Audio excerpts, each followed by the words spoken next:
Arctic Frontiers 2026. It's a privilege to mark the 20th anniversary of a forum that over 2 decades has built bridges between science, policy, business and society. From a small conference, Arctic Frontiers has grown into a global meeting place for dialogue about the future of the Arctic. This year's theme, Turn of the Tide, reminds us that we are living through a moment of transformation. Across the world, tides are shifting, in geopolitics, in climate, and in the ways we choose to cooperate. The Arctic reflects these changes more clearly than anywhere else. As ice melts and new routes open, and as attention and interest move northward, we are called to answer new questions about security, sovereignty, and sustainability. But changing tides also bring possibility.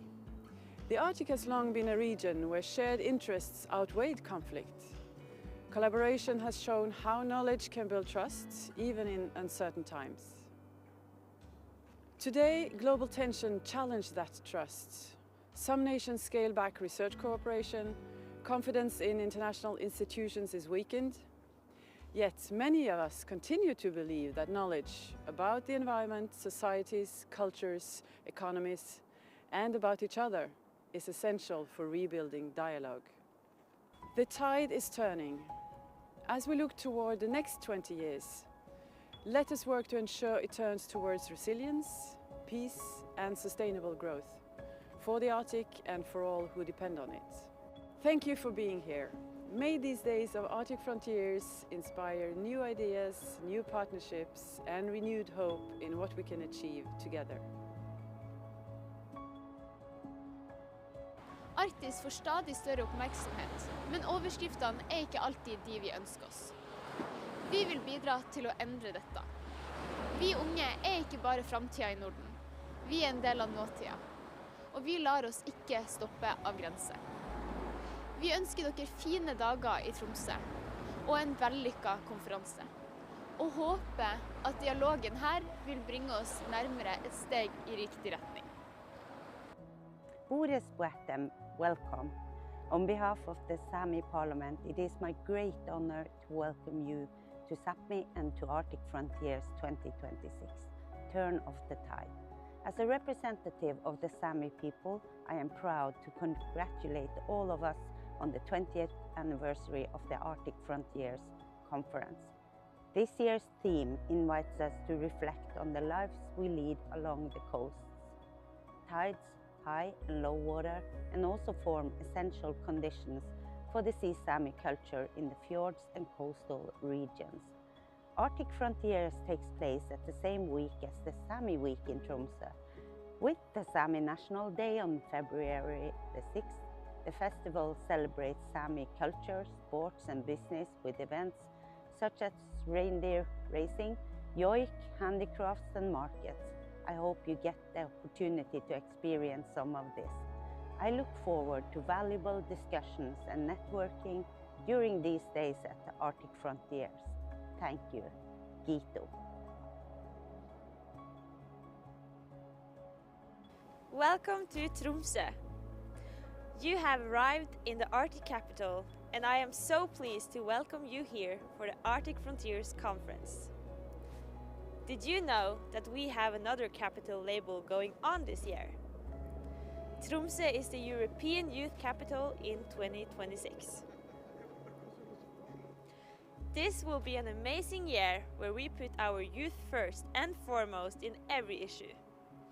Tromsø is a young and vibrant city with half of the population under 35 years old. I am the deputy mayor in Tromsø, and I am myself 25 years old. The project is called True North and is truly important for us now and in the future. I want you to ask yourself, what do you do for youth today and in the future? Enjoy Arctic Frontiers and enjoy Tromsø.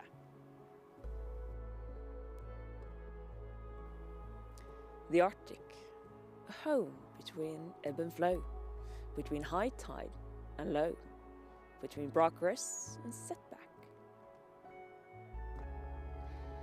When the tide withdraws, tensions and conflicts are revealed. When it returns, power and stakes pursue. Power, counterforce, east and west. Growing interest from the outside. Arctic was perceived as the dark side of the moon, now a geopolitical hotspot. When Arctic ice melts, climate and global focus change.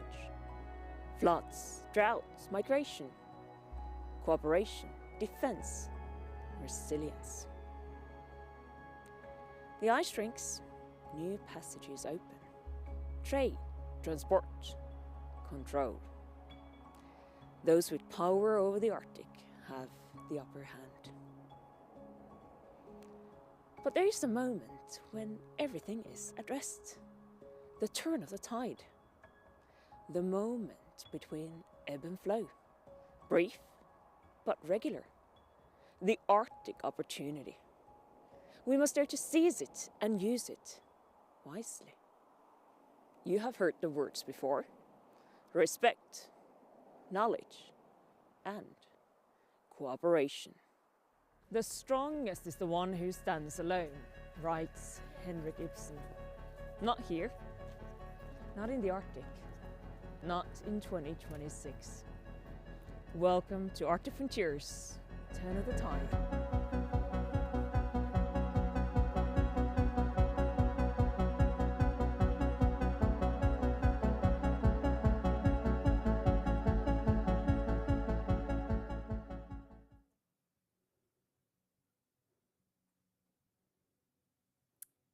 Hi everyone, good morning and warm welcome to this Arctic Frontiers side event called Traceable Fisheries for a Prepared Arctic on technology, governance and food security. I'm Kine and I will be guiding us through this next 90 minutes that is hosted by SINTEF and the Horizon Europe project Watson. First, some practical information. So for this event, as for the rest of the conference, you can use the event platform, Tap In, I think it's called, to ask questions for the panel discussion that will be closing this event, or this side event. So, over to today's topic.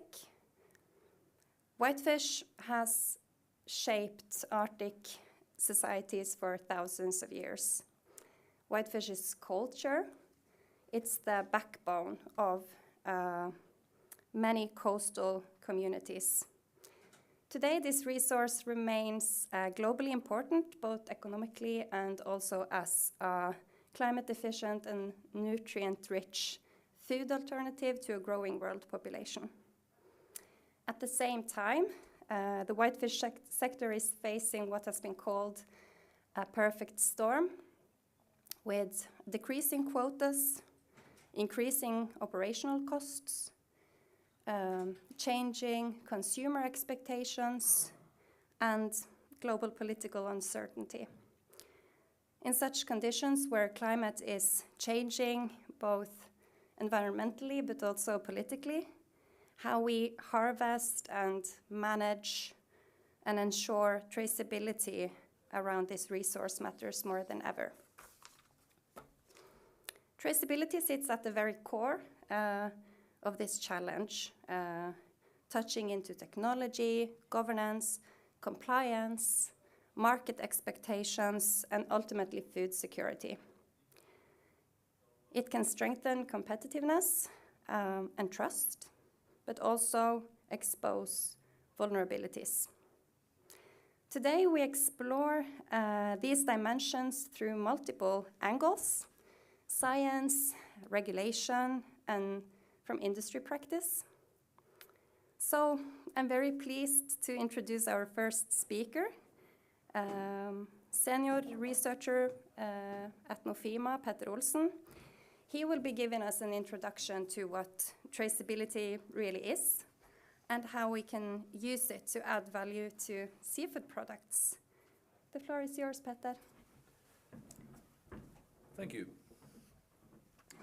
Thanks for the invitation to speak here. I will, in a fairly short time, try to do 3 things for you.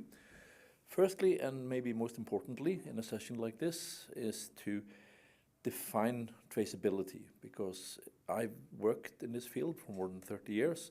It's not a trivial concept. It is frequently misunderstood. And it's good to be on the same page when we have a session where this is a key theme. The second thing is to, given that we know what it is, how can we use it? And in particular, how can we use it to add value to food, and in particular, seafood? And finally, I will just point you towards some projects that exist where traceability is a key component, not just to tell you that these projects exist, but they are all projects that you can interact with in very definite ways, and I'll show you how you can interact with them. So, maybe start with a definition. I've wondered whether to choose one of the ISO definitions or Codex definition, but actually I'm from Nofima, which is an applied research institute. We don't write a lot of papers. We mainly do applied research. But the first paper I really wrote, or one of the first, was when we saw the amount of confusion around definitions of traceability. So we wrote a paper some years ago called How to Define Traceability. And I'm not going to bore you with the conclusion of that or the details of that, but certainly we discovered that the definitions of traceability are partly contradictory and partly they are circular. They define traceability by the ability to trace, but doesn't define trace. So we certainly did not intend as scientists to make new definitions, but we felt we had to. We couldn't point to any of the existing ones. So I will say that the best we could come up with, and it's sort of established and referred to a lot now, especially in academic literature, is the ability to trace the history application. To trace the history, application, or location of an entity by means of recorded identifications. For products, this includes origin characteristics of all materials, ingredients, and parts, and product history. It's maybe also important to point out some limitations of traceability. Traceability, it's important to realize, is a system of claims, not of facts. So traceability is a virtual system, often an electronic system where you have statements. I claim this is cod, I claim this is caught by the following vessel, I claim it was processed at the following plant, but these claims might be inaccurate, they might not be true, there are sources of errors, there might be fraud, which we'll come back to. So it's important to realize that there is the mapping between the virtual system and the sort of real actual system is a challenge for traceability. I have colleagues who work in laboratory codes and do impressive measurements who sometimes seem to think they work with traceability. They don't. Traceability is a system of record keeping. So these methods, these analytical methods, are extremely useful, but they are used for verification of claims. They themselves do not provide traceability. And finally, chain of custody is something we have to deal with a lot in the seafood industry. That's very relevant. It's have some similar characteristics to traceability, but chain of custody has the objective of protecting particular characteristics, whereas traceability is more general and has the objective of recording everything that's happening. So that's really as far as I want to go on the definition. Maybe it's important to see the practical implications of this. Any traceability system can be broken down into 3 components. The first one is the identification of units. You've all seen many examples of these on both in business context and in consumer context, with sequence of numbers or text, barcodes, QR codes, RFID chips, and so on.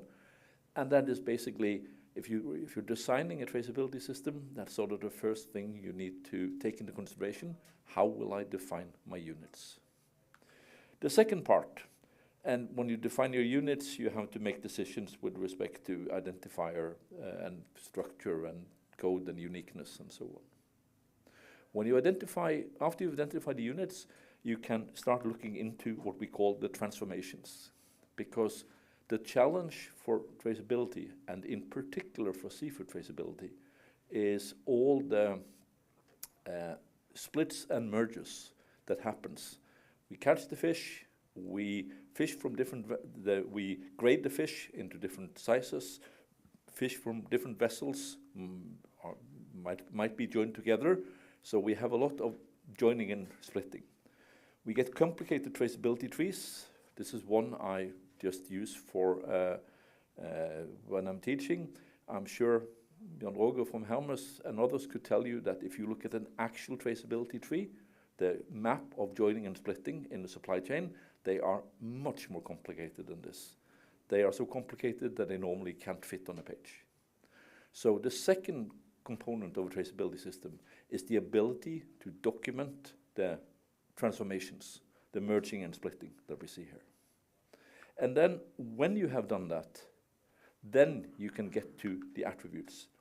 Basically, now you've made an information infrastructure for carrying information, for carrying attributes, and now you have a system that can carry anything, as much as you like. I've just shown you one page from an ISO standard for fisheries, and it has hundreds of elements, and you can add to them.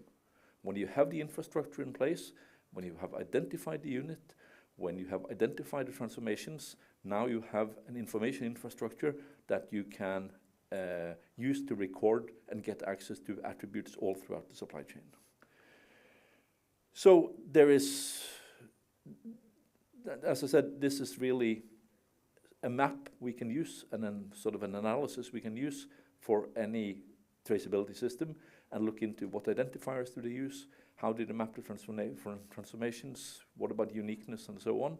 But this is sort of the 5-minute version of a fairly big field. Let's move to what we can use traceability for. And again, this is, I teach courses at the university, and this is something I use at least an hour on. So let's try and do it in just a few minutes. It's fair to say that the big growth in focus on traceability came in the late 90s in Europe because of some enormous food scandals, which I won't go into here. Traceability went from being voluntary to being mandatory, and there was quite a lot of legislation. The European Food Law of 2002, which we have in Norway as Odelstingsproposisjon 100, Matloven. So traceability is something you use to fulfill legal requirements. For food safety and in general, but for legal requirements in particular. I think most people in the industry would tell you that the legal requirements are only a starting point. They are nothing compared to the commercial requirements that exist, that the requirements that your customer will give to you for allowing you to sell them any type of food. So these three on the left side of this diagram are sort of what we call the negative drivers.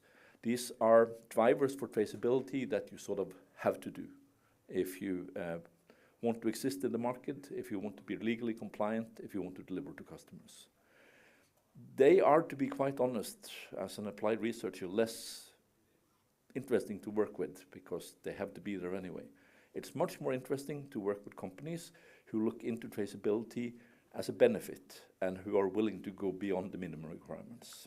And traceability is a benefit. It's a good tool for labor and cost reduction, for allowing repunching. It's a good tool for chain communication, for avoiding repunching of data and so on. And it's a good strategic tool for a company to integrate itself better with their suppliers and their customers. Strong connections in traceability are a competitive advantage. These were the drivers that when I did lectures similar to this, up to 10, 15 years ago, this is where I stopped. But it's very clear that the separate driver for traceability in the last at least 10 years is anything to do with sustainability. So the ability to document not only origin, but the sustainability of the origin, documenting CO2 emissions, documenting food miles, eco-label status, and all these things. Those are really important separate drivers. So this is the diagram that we use when we communicate about traceability. I've been part of a lot of traceability projects, and especially when we do projects that have to do with industry implementation, we very often start with this diagram and say, where are you in this? Why are you doing this? Why do you want a better traceability system? And then we try to discuss what features it must have. What I said so far really applies to food in general, but we have to realize that seafood is actually a special case for various reasons. It is traded more than any other foodstuff. If you look at analysis of food supply chains, the seafood chain has more links and travels geographically longer distance than any other foodstuff we can compare it with.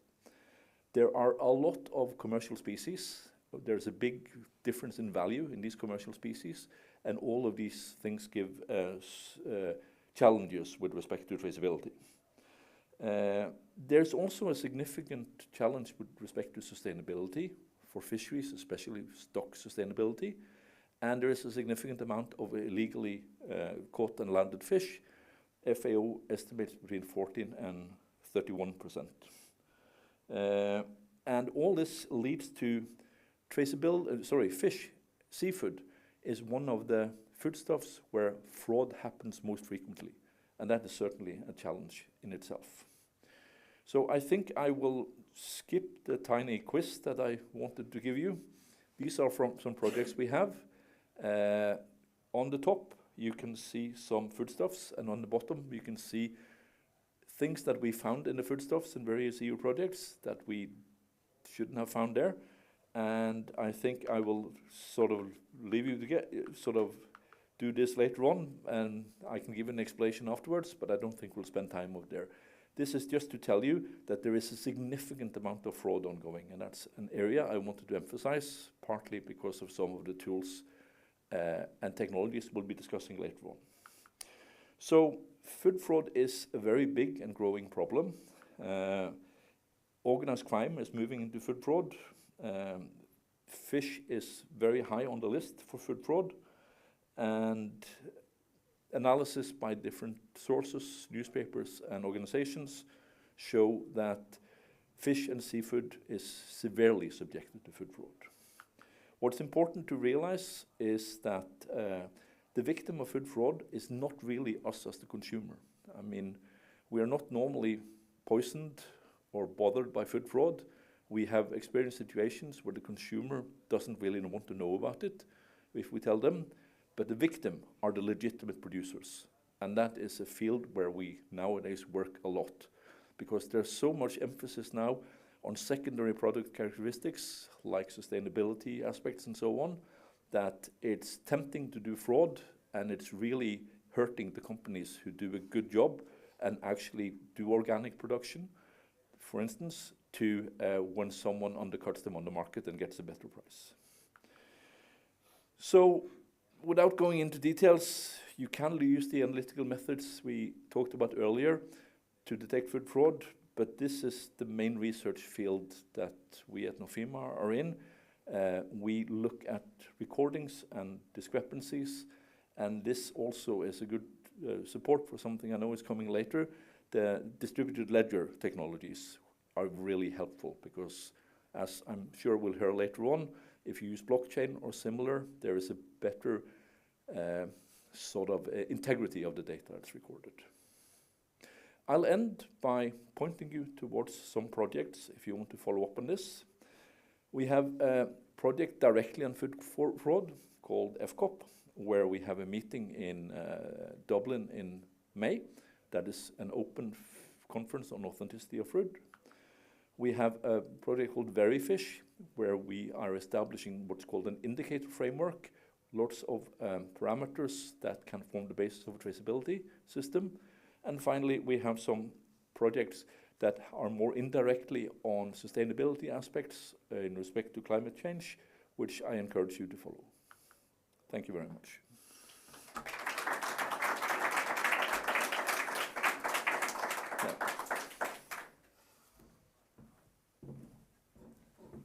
Thank you, Petter. Next, we welcome senior researcher at SINTEF Nord, Truls Ræder. Truls will present how traceability and transparency in the whitefish supply chain has been addressed and increased with the Horizon project Watson as an example.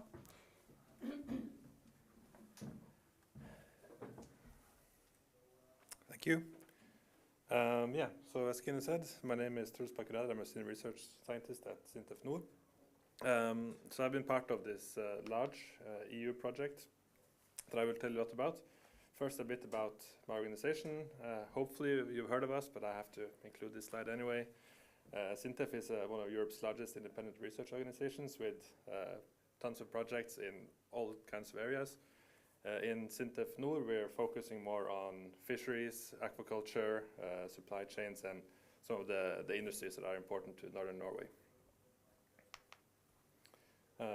This is to show all the places in Norway we're at, including, of course, Tromsø, Narvik, Mo i Rana, and Svalbard in the north.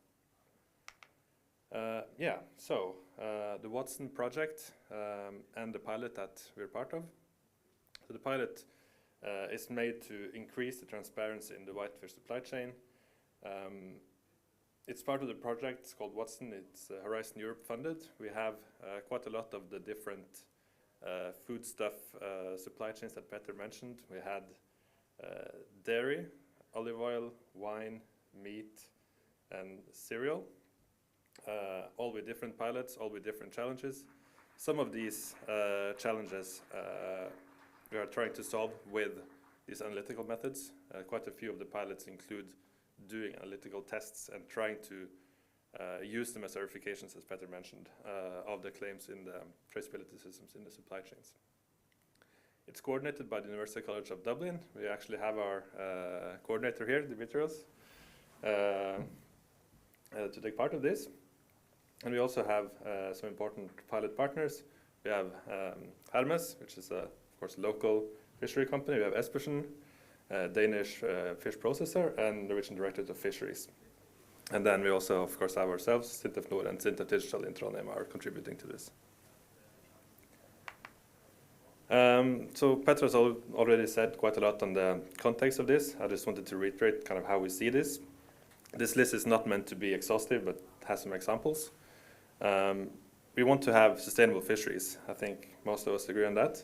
It has several elements. For the social elements, we have, for instance, good labor conditions and food security.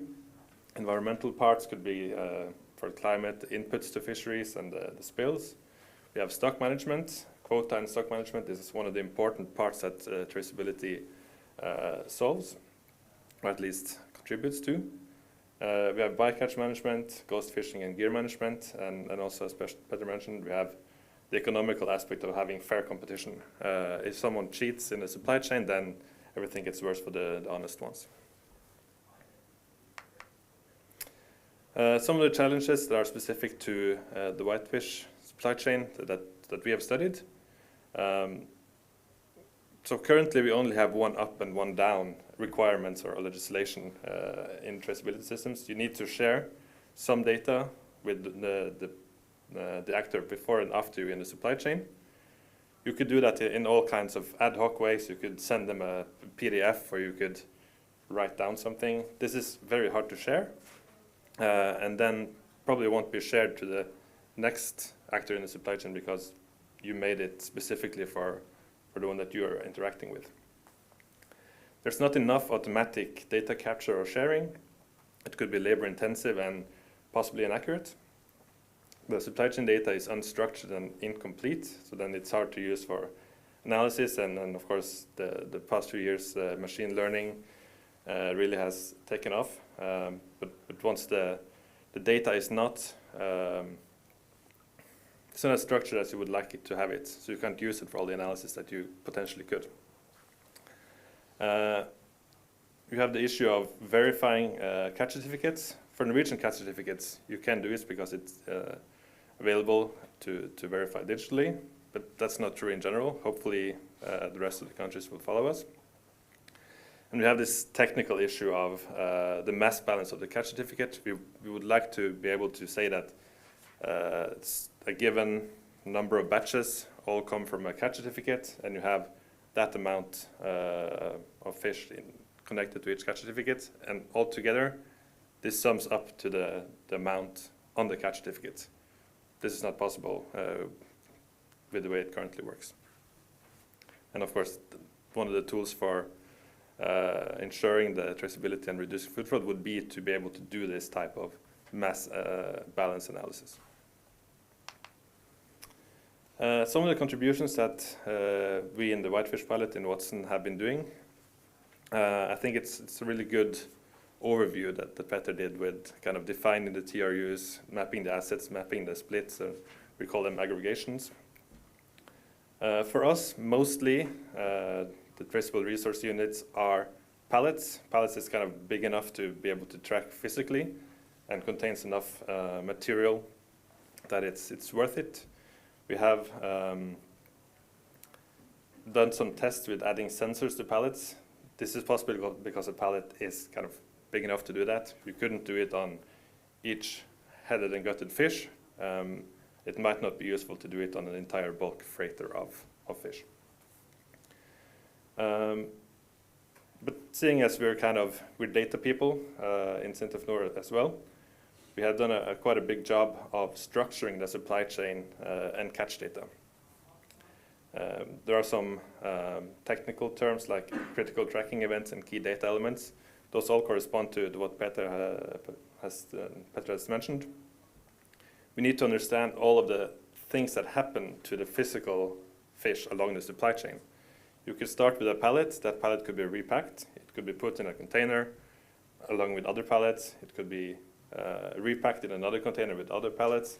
We have all of these types of things. And the more of these events happen, the harder it is to make sure that everything that you claim is correct.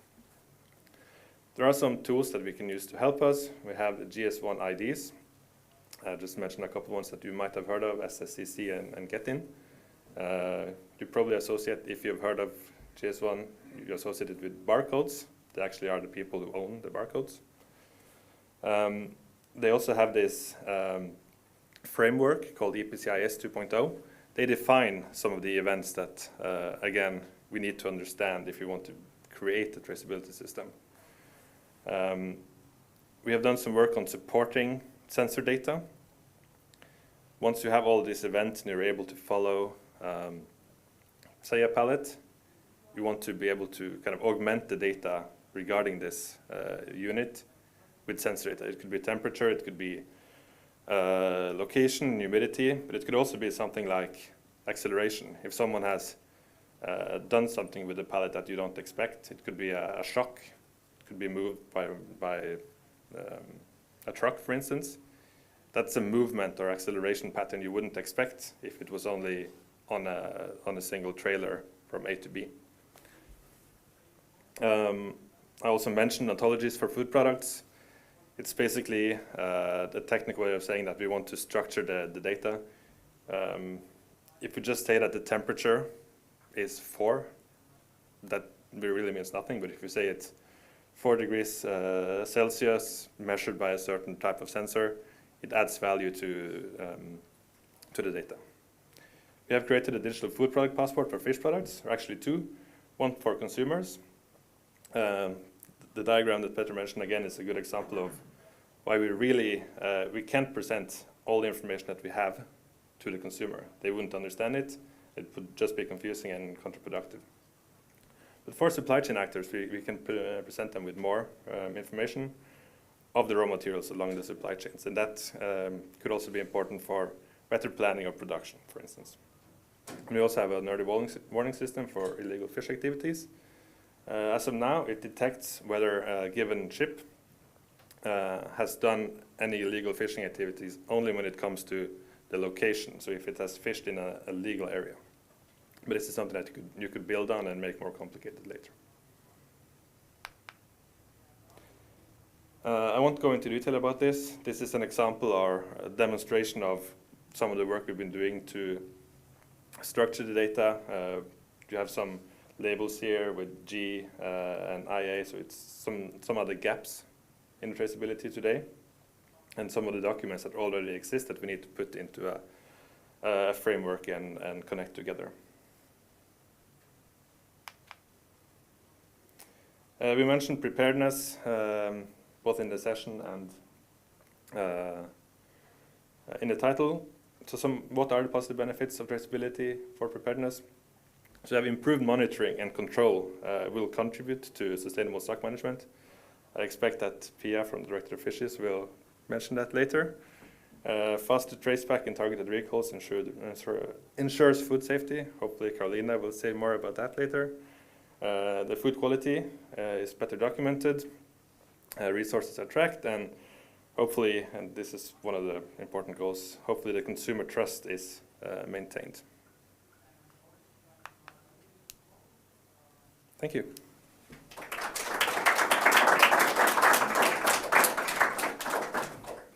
Thank you. Thank you, Truls. Next speaker is Pia Johnsen, Senior Advisor in the Norwegian Department of Fisheries. She will be presenting the Catch ID program, which is an initiative to support real-time catch registration and reporting. Welcome.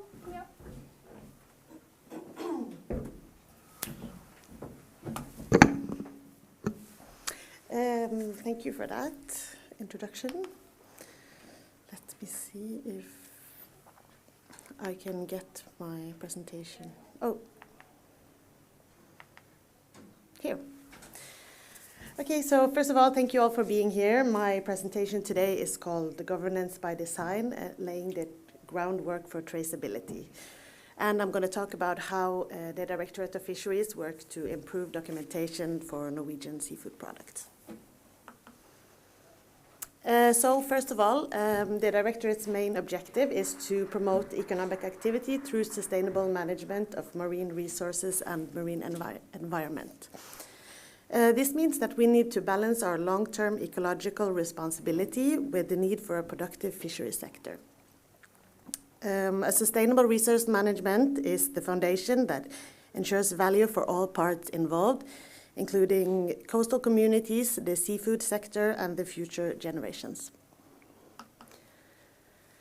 So the Norwegian Directorate is responsible for monitoring, control, and surveillance of fishing activities in the waters under Norwegian jurisdiction, and also for Norwegian fisheries fishery activity or fishery vessels in international waters, together with the Norwegian Coastal Guard and the fishery sales organizations.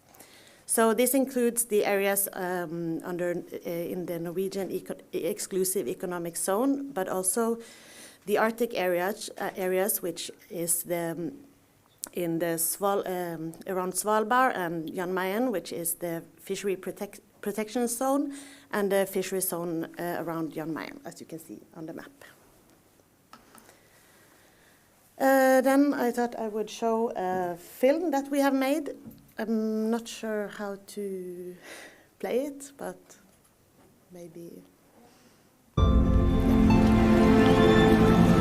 The ocean has always been important to Norway, and fish is important for all our livelihoods along the Norwegian coast. Today, our fisheries sector consists of a modern fishing fleet, and new technological solutions are going to make us even better. Because in the future, technological advances based on artificial intelligence, cameras, computers, sensors, and what is yet to be invented will help us to automatically determine the species of, measure, and register each fish that is brought on board. All this with less reporting for the fishermen. Catch report, position, temperature, and even the sex of the crab can be digitally collected and shared within the industry. But we're not developing this technology just to give those of us working at sea fewer tasks.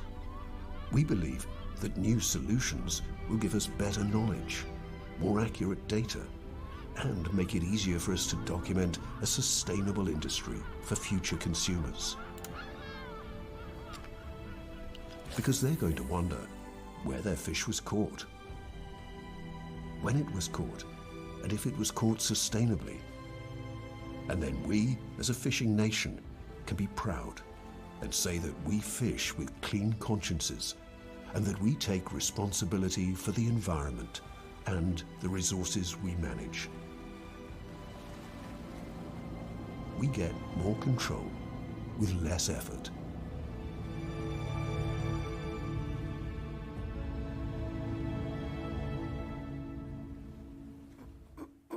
So as you see, our ambitions are pretty high when it comes to traceability and catch documentation. So a little bit about the background of our work.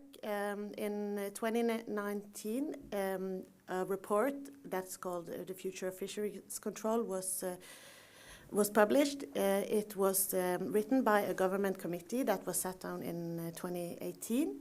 They had a mandate to outline how a modern monitoring, control and surveillance regime that would improve compliance and secure market access for the Norwegian seafood in the future would look like. They also had a special mandate that was to investigate how new technological solutions could contribute to meet the requirements of catch registration and other documentation needs for market and consumers. The committee found that the main risk of non-compliance and poor utilization of our common marine resources was a lack of verifiable data throughout the value chain. So either data was reported manually or there were no reporting at all at several key points throughout the value chain. So they recommended to move on with a compliance by design approach to this challenge, which is defined as an architecture that represents an end-to-end approach in which information is collected directly from the source system and distributed to the relevant public agencies. This means that we want to capture the catch data closer to the actual catch operation. So we want to have information about the catch already as early as possible, preferably already in the gear. So as a response to this, the Directorate established the Catch ID program in 2021, where our main task has been to support development of new technological solutions that would improve monitoring, control and surveillance. We focused on projects related to automated catch registration and with a long-term goal to achieve reporting in real time. We also believe that, we also have a goal that this data will contribute to increased and improved traceability, lay the ground for improved traceability throughout the value chain all the way to the market. So how do we work on this? Catch ID, we are involved in several projects.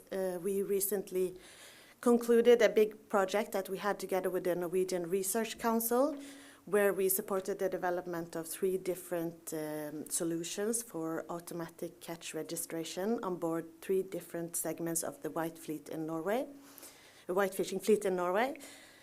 The solutions used a combined AI, a camera technology and AI algorithms to both identify the species of the fish and estimate the weight of the fish on board the fishing vessels. And all 3 of them showed very promising results. In addition, we are a part of an active partner in several Horizon Europe consortiums. We are ranging from technology development to industry engagement and to traceability, and also a part of developing standards for optical measurements of fish.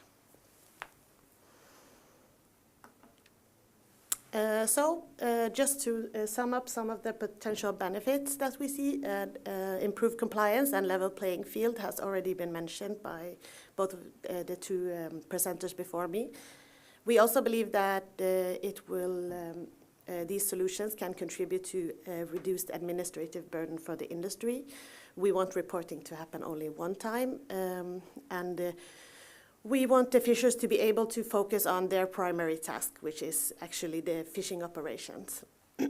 We think that it will lead to incentives for improved quota and resource utilization by giving incentives for the fisher to fish more selectively when they choose the gears and their areas that they choose to fish in. And we also believe that having good data will contribute to traceability and give a good foundation for further traceability. We also see that we have made some market analysis which show that consumers are willing to pay up to a 30% premium for fish that they know is fished sustainably and legally.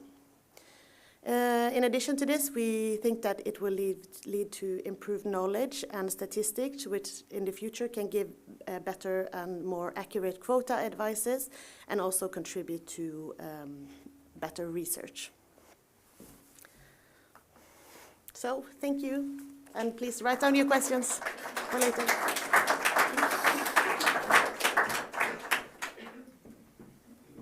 Thanks, Pia. You will be joining us for the panel later, so please think about any questions you might have for that. Now, we welcome Quality Manager at Espersen, Carolina Grun. She will be giving us a talk on traceability and fraudulence in the fish industry from a manufacturing perspective. So, yeah, I would like to show you how we translate traceability into our production, into our operations, of course also into our supply chain, and what's challenging, where we see risks they are hiding, and how our customer requirements influencing our daily work. And to set the stage, I would like to first tell a little bit about who we are. So Espersen is a Danish originating company. We're at the market for almost 90 years, processing whitefish. Currently we operate in 4 factories and employ about 2,000 employees. And we have very varied assortment, so it's from natural fillets through breaded products, products with sauces, and we all manufacture this at our site, both the fillet, but also we buy fish externally. I will show you the different raw material processing grades. So that adds up to complexity and of the data around traceability we receive to our factories, and also how we need to accommodate later on into our systems. So this is the type of raw material we get here. It's not only relevant for this stage, but also for the Watson project, Atlantic cod and haddock. There are also other species, so that adds complexity because the fisheries are different and they deliver the data in a different way. So we need to, as one point, receiving all of this information, incorporate into our system. So a little bit touching up on the legislation around traceability. The mentioned package 2002 defines how we need to translate traceability into our system. It's of course identified to immediate supplier and immediate recipient. Later on I will show you that's not necessarily what our customer require, that we need to make sure we cover the entire supply chain, also translate some of the responsibilities into the supply chain, of course, and assure that they are implemented effectively. We also have the common organization of the market in the fisheries that sets some requirements for certain products that we need to have incorporated. It also adds up some voluntary information, but the voluntary information are very often requested by the retailers to be following the product, sometimes also be printed on the pack, and when that voluntary information is following the product, it needs to be documented in the supply chain into our system. There's of course also the new legislation that came up, or part of the requirements came into force 10th of January. This is the system catch and also the digital transfer of the data across the supply chain. And of course, last not least, there's the food information to consumer legislation that also expects us to deliver certain information along with the product to the consumer. And then to the customer expectations, of course, the full origin transparency, very often followed by the additional declaration on the pack. This is one of the most complex label I present you here. It's a QR code plus a tracking code, and on top of that, also for consumers not using the digital tools, there's additional information on the pack about the catching gear, catch area, sub-catch area, and so on. Well, of course, customers expect evidence of legality. That's obvious, that's what we've spoken about, but of course, evidence of sustainability as well. That's where we see many food fraud incidents or incidents in the supply chain are happening. We need to also be able to respond to any media information, any NGOs activities in a very short time. And of course, we need to have available instant documentation on the, of course, within the audits when we analyze complaints or non-conformities, or when we have other incidents, including the mock recalls or simulation of the recalls. And the standard is that we need to have the data available in 2 hours after the notification. Very often we are exposed to different tests where we share our crisis contact to the customers, and then we get a phone call at undefined time for us, of course. This is prepared, a recall by our customers, and we need to deliver all the data to the case in this time, and we checked upon or measured upon that. And of course, we need to address that this food fraud prevention is more to be on a proactive base. We need to often deliver the information to the retailers so they can, of course, assess their exposure and their brand risk when it comes to the food fraud and potential incidents. It's not just about compliance.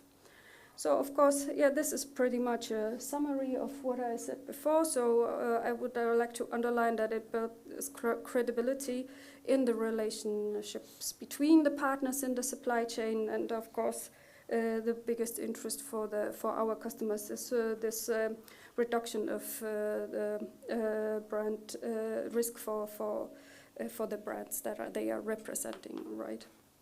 So how this can influence the industry, I mentioned here fraud because here this is interesting for us in different perspectives. Of course, it's all sorts of different manipulation, both with the species, with the origin, that is maybe most difficult to detect for us as a manufacturer. There's also other type of manipulation that we can use the analysis for. But it's all still difficult to detect because the definition is that it's an intentional substitution, intentional activity, but this intentional is sometimes difficult to gather evidences for. So,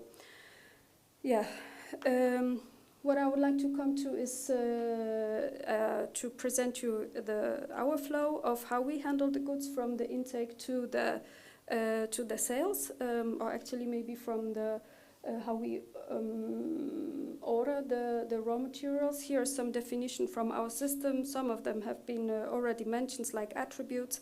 There will be also batch number, but I think it's clear for everybody. There's a bill of materials, so that's the system where we have the whole recipe of the product, all the components that are part of a batch of an item. So when we plan to purchase raw material, we create it first with a specification that is registered both in our ERP system and also by our quality and product development team in our document management system. Every supplier that we are going to purchase from needs to be approved. This undergoes fairly detailed approval process from various angles, both quality, also assessing the exposure to fraud, but it also covers a lot of sustainability information, ethical and social. After we have created the raw material, all the approval has been taking place. We order the goods in a purchase order, so that is an item number belonging to the raw material specification that is created and sent to our suppliers. They of course receive the specification before. They know what parameters they need to produce. They know what parameters they need to comply to, and then this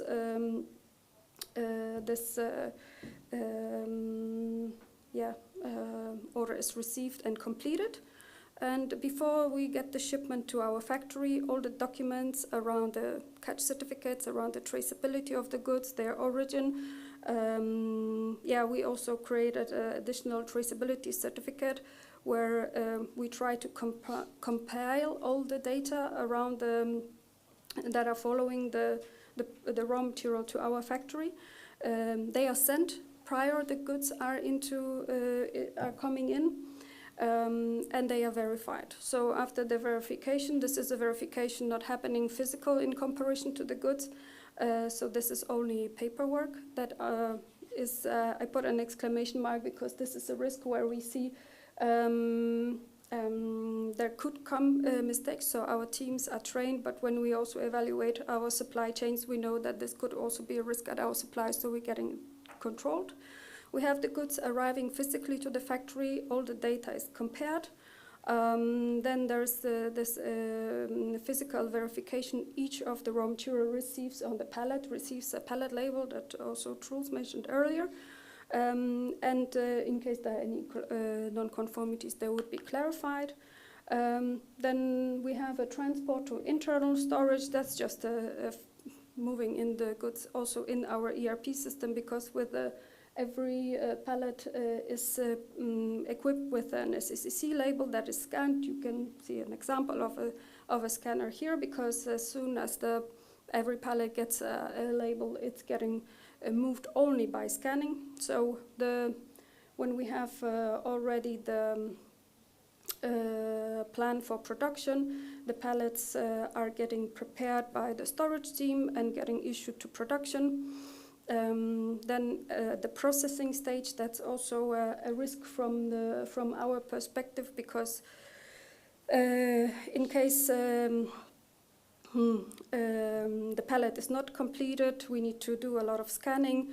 There is a risk for a product mix-up, not only in our product process, but also at our suppliers. So every finished product, again, at every stage of the manufacturing will receive a label that is scanned in, so the flow of the goods through the processing is also monitored. And then finishing up, we are evaluating every manufacturing order that the goods are issued for its completeness, so whether the recipe has been maintained and whether we have any outstanding volumes that will be clarified. And then during the storage, shipment and sales of the goods, all the data are following through our ERP system, all the attributes about the catch, about the batch number, on the invoices, on the logistic documents to the customers. Thank you.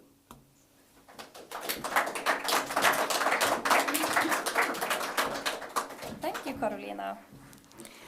Now we welcome on stage Jan Roger Lerbucht, CEO of Hermes. Jan Roger will give us a first-hand take on how digitalization is shaping the fish fleet and the evolving expectations on harvesters themselves. Welcome. Thank you. I hope the mic is working. Yeah, good morning, everyone. I'm trying to speak about this from an industry perspective. Whatever it talk about traceability or sustainability, it starts with us. It starts at the fishing grounds and how we conduct our businesses. As a company, we have a wish to fish as efficiently and gentle as possible. Basically, sustainability is in the core of our business. So the result of that, when we have taken that strategic outpoint. The result is that we have to cooperate in the industry with Norwegian suppliers and research, and also suppliers and customers abroad. So we are a family-owned fishing company from dating back from my grandfather in 1952. Up until today, we have had different vessels, but I'll just show you a short video of how it is out there when we do our fisheries.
Harsh environments, highly skilled crew.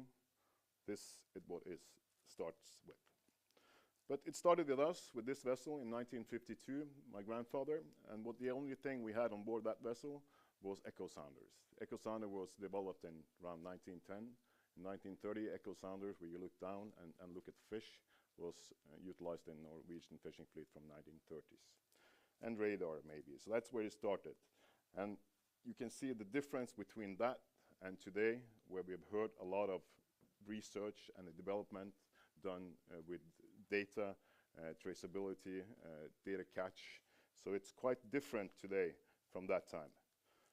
This is the new vessel we have, the latest one, with artificial intelligence on board. Here's a few pictures from the bridge. The captain has 35 screens to look and find the fish, document the fish, document everything he's doing, and trying to conduct his fisheries in a most efficient and gentle way.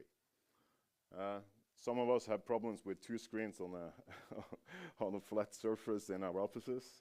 He has 35 with 10 to 12 meters of waves. The office floor always moving, but he still has to trace the fish and record everything he's doing and document it. We heard earlier today about the catch ID. We also heard from Petter about attributes to the fish. This is our latest project when it comes to that, in the catch ID. Every fish has its photo taken. Artificial intelligence recognizes the fish. It recognizes the species, and measures it, weighs it, and the condition. Maybe we will be able, with this technology also, to look into the fish and recognize and record the quality of the fish as well, not only the species and the sizes. From a sustainable perspective, this makes us able to record everything from the fishing operation starts, before it is produced or processed in the factory on board. And of course, for governance and legislation, this makes us able to document that we are fishing our quotas and not overfishing our quotas. We can also document every single fish we take out of the sea, and it's also an attribute which we can put into the traceability system if it's applied. Of course, in the Watson project, which we are talking about today, this can be some of the data put into the digital passport of the fish in the fishing supply chain. But this is not the only thing we're doing. We are also trying to predict where to fish. This is a picture of where we operate. You can see Norway, northern Norway down there, and we have been operating on the red lines here. And this is among the ice edge, not ice edge, of the Barents Sea, where we're doing shrimp fisheries. But the thing is that we are recorded every time. We are traced with a VMS system, vessel monitoring system. So of course you can always document also where you have done the fishes and the fisheries, and then connect the position with the pictures, and all that can be attributes put into the system in the traceability way. But also you can utilize these data. Where did you catch? How was the weather like? How was the currents? How was the temperature of the sea? And you can use all that data and use big data and artificial intelligence to try to predict where should I fish. And also in that way reduce the amount of energy used to catch the fish, reduce emissions, and be more efficient. That's also a way to do more sustainable fisheries, to be more efficient when you are doing your operations, to reduce all the emissions and impact on the environment. The more precise, the more efficient, and the better. So why do we do this? It's culture from and from the core of our belief is that this is the best way of doing fisheries for the future. The thing is that, of course, Petter also spoke about how do we utilize this? How do we add value? I think we add value to our products and also protect our brand, and also show our people in a good way that we are trying to do our best every day we are going to sea. And if we can somehow provide that to our consumers when you're fishing, when you're eating the fish, then you can add value. You can add 30%, we've heard today, maybe more. So it's a good meaning. It gives a sense to how to do this. We have to be a part of the solution rather than a part of the problem. So we have an obligation, we believe, to fish as sustainable as possible and trying to be in the forefront of the development. A little bit where we come from, you always have to think about the history. This vessel is built in 1917. It was the same picture you saw, or the same vessel as you saw before, when it was a fishing boat. So we're also trying to keep and to tell the story about Norwegian fisheries from hundreds of years back. So this vessel you can actually visit. It's in town here. So if you want to have time, spare time, you can take a trip and see Tromsø from the seaside with this vessel. So we keep it in the company still. But this is the future vessel, a crew of 26 people at all times, highly skilled workers, doing their best to catch the best possible fish from the Barents Sea, and also to document all what they're doing, to be able to trace and prove that we are doing the best as we can to feed the consumers in the world with high quality fish. But for the future, of course, we have to think about the next generation, have the future in sight, and try to recruit the best possible workers and fishermen and operators for the future, because it's a digitalization of the industry. More and more skills are needed also to be a fisherman. So we also, of course, always try to recruit the best youngsters.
Yeah, that was just a short glimpse of who we are, what we do, and what we see for the future.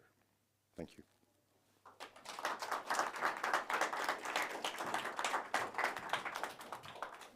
Just a comment on that last. I'm working with occupational health and safety. I'm not sure if that's advisable. They're very skilled. Yeah, just come up. So thank you. That's a lot of pathos from you, Jan Roger.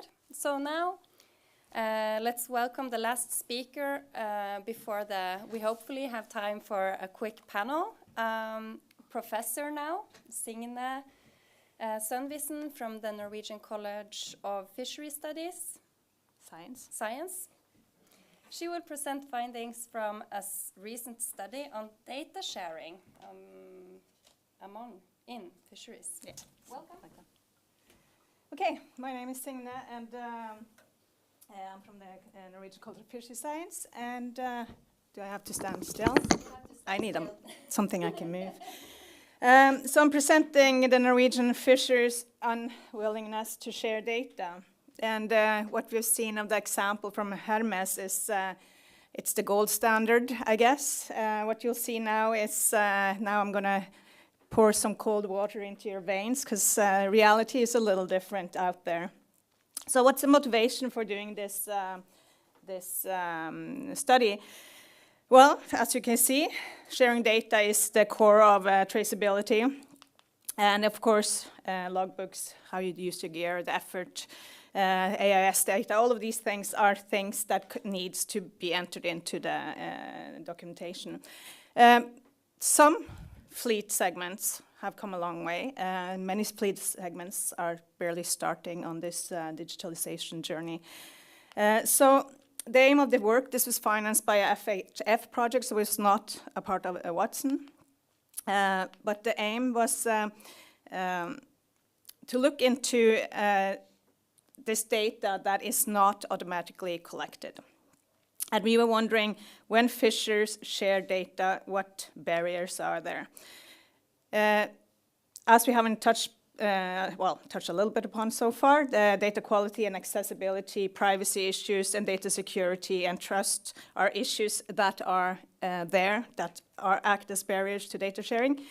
But especially in fleet segments, when you don't have a lot of sensor, data collection is not automated, there needs to be a willingness to share in order to harvest this type of data. So what we wanted to understand was the underlying factors, what motivated fishers to share data or not to share data.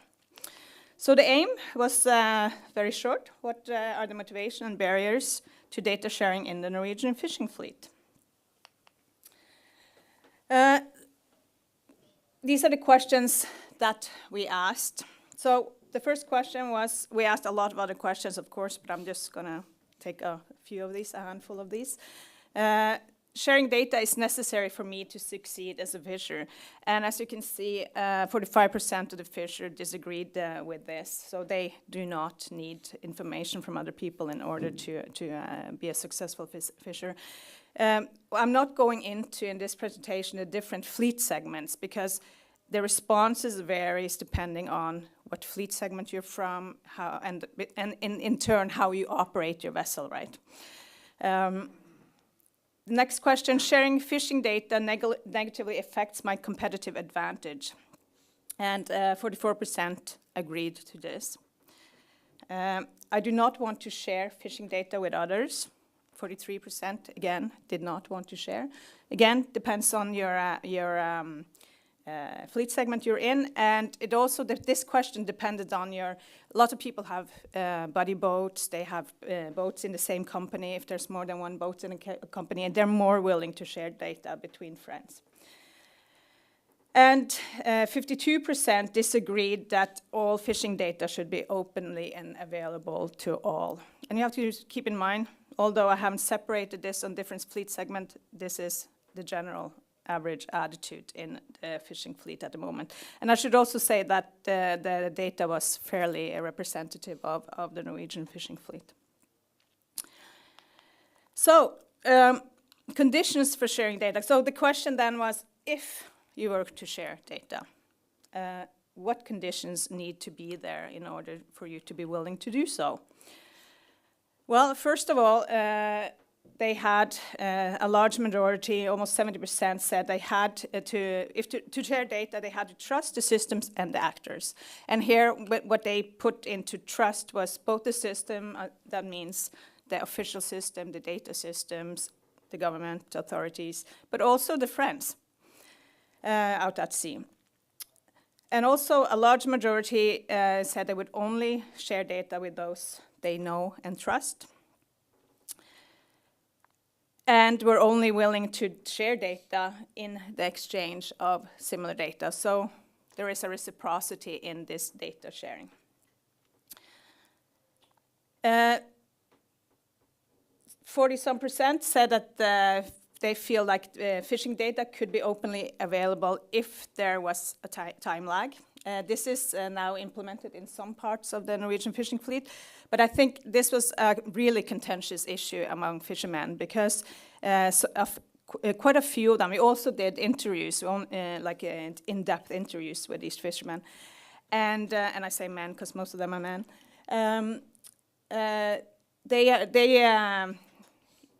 A new definition of a fisher came up. They called them a screen fisherman or sofa fisherman, because these people would be sitting at home watching the Raw Fish Association, or they were watching the Barents Watch, see where people were going, where they were catching fish.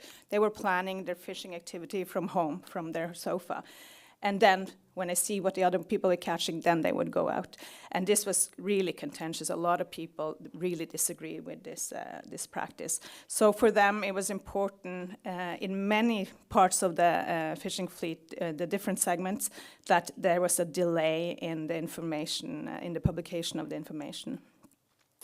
And finally, it is acceptable to share data if my activity cannot be identified. So they, quite a few of the informants were also willing to share if their fishing vessel or their fishing activity were not easily identified. So to sum it up, she's smiling, Iped. So, because we wanted to look into what are the enabling factors, not to say that, okay, people are not willing to share data because they don't want to share their fishing practice, but the enabling factors for data sharing is trust in the authorities, in the other fishermen. There's a reciprocity, time lag, and anonymity. So, thank you.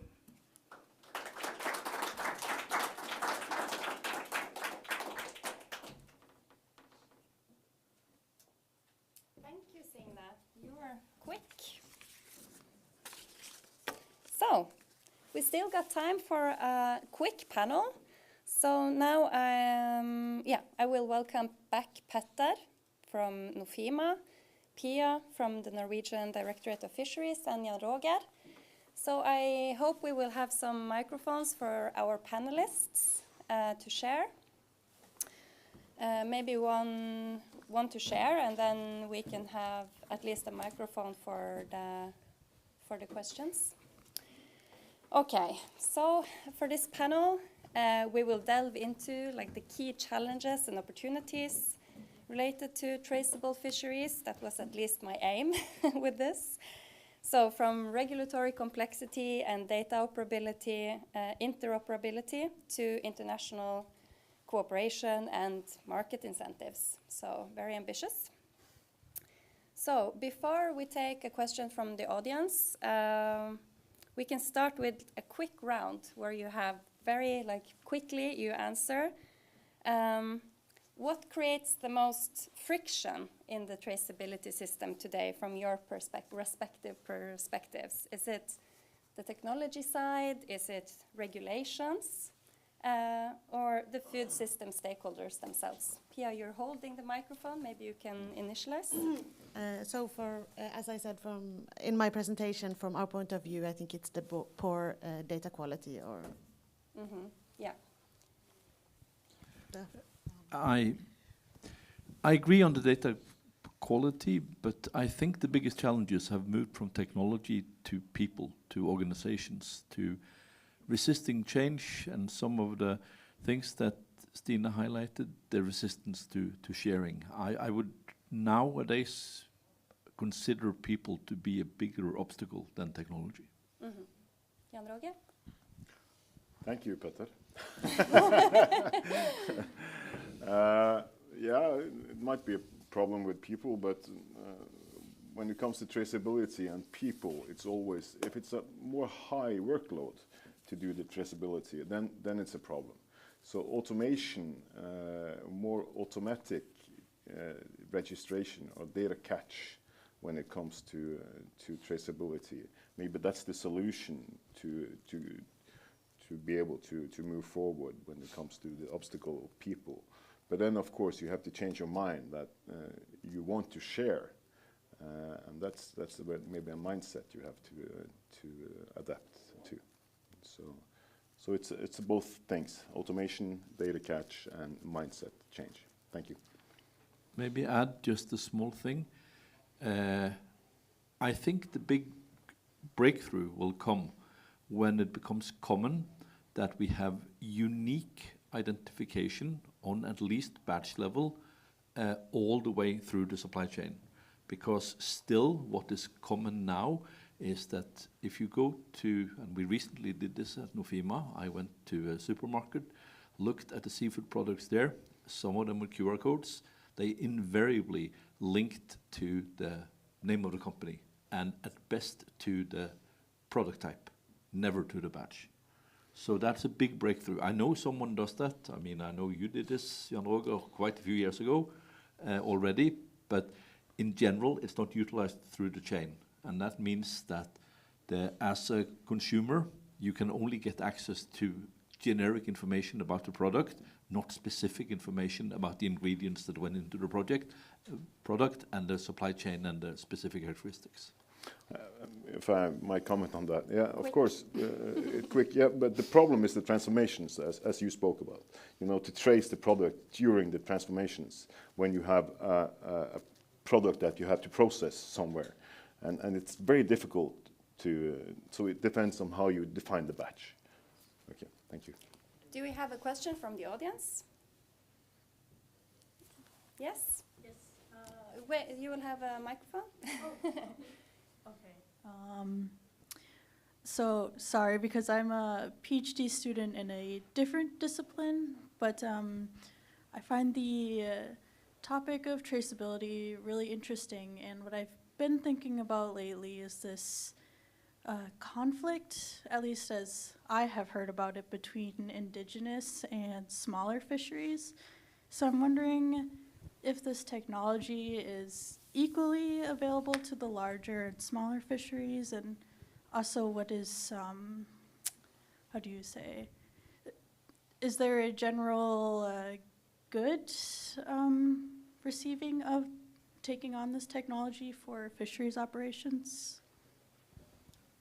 Anyone who feels they can answer? Yeah, we have, the short answer is that traceability is simpler for smaller, localized companies. I mean, Jan Roger has one vessel. It's a really big and impressive vessel, but it's one vessel. If you go to bigger supply chains, lots of vessels, supermarkets with lots of customers, it becomes more complicated. Traceability is actually simpler the smaller you are. And we have lots of examples. The most recent one for me is that in India, they are now making or designing a national seafood traceability system, mandatory for documenting all seafood, based on the traceability principles that we highlighted here earlier. And it's actually simpler, not for India is enormous, of course, but for smaller companies to contribute to that than it is for bigger companies. Thank you for your question. One thing that is on maybe not everyone's lips in the whitefish sector now is the decreasing quotas. So I was wondering, like, what are the connections between increased traceabilities and the quota situation and how might change in the traceability affect the quota situation. Would you like to start? Sure. So we work on, as I said, implementing technology for our third-part technology for objective data from the fisheries. So we believe that having this technology on smaller or bigger, on all vessel segments, will make quota advice more better, because today on a lot of species the scientists are lacking data of important species that are becoming increasingly important right now, because the quotas are low on a lot of the most important species.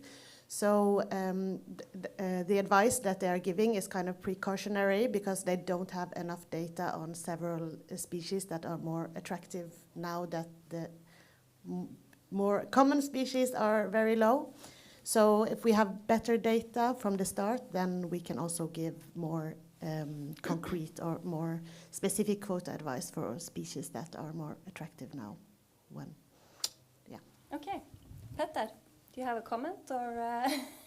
I think maybe this is an area where the industry is I'm waiting have with stronger opinions and more qualified opinions. Yes, please, Jan Roger. Of course, we do participate in the Catch ID program, Yes. so we are positive to it. But of course, the approach to it might be a little bit different, because it doesn't matter how we record the catches as long as you catch and report all the catches. And if you don't trust the fishermen reporting all the catches we catch, then you have a problem. Then if there's a mistrust there. In my opinion, there should not be any mistrust, because we do as best as we can, and then it wouldn't matter if it's automatic or not. So this is a little bit political view on this, but of course, as fishermen, we want to do our best and have sustainable stocks there for the future, not just for us, but for the generations to come. So we are in a very low and bad situation on some species today, like cod and mackerel. We think we are at the bottom now, and we'll come up, and this is due to lack in data on some species, but not on these species. There's enough of data on cod and mackerel, which are the lowest at the point. But of course, we want to have more research. We want to have more investments into research, so we can predict stocks and keep them there for the future. But I don't know if the Catch ID is the only solution to that. The only road to salvation. Any other questions from the audience?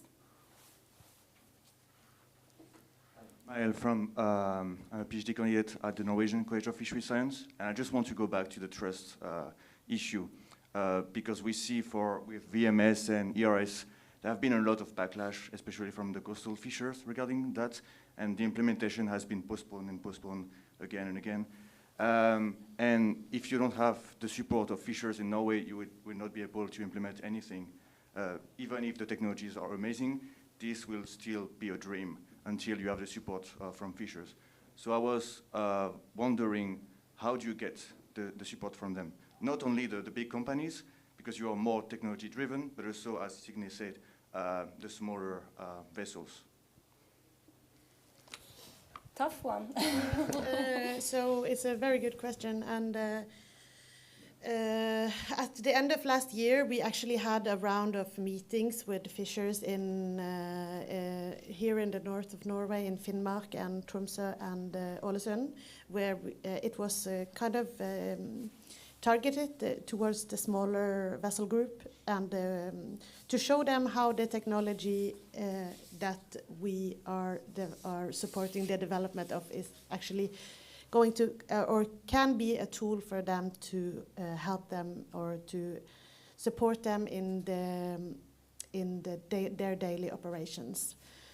And the meetings were quite exciting, and there were expressed a wide range of opinions, and the trust, I think it showed also that the trust is fairly low towards the government. But we want to work on improving that, and we think the way to do that is having them to actually try the technology and see how it can contribute to making their everyday life and fishing operations easier. And so, yeah. I think that's the answer. I think it has to do with showing how to add value, but also we as consumers have a responsibility here. Some years back, we had the project with Sintef, where we in Trondheim and Tromsø bought fish in 16 different fish products in Trondheim and Tromsø. And then we went back the day after and said, let's pretend I got sick from this or something happened. Can you tell me where it came from? And half of them couldn't.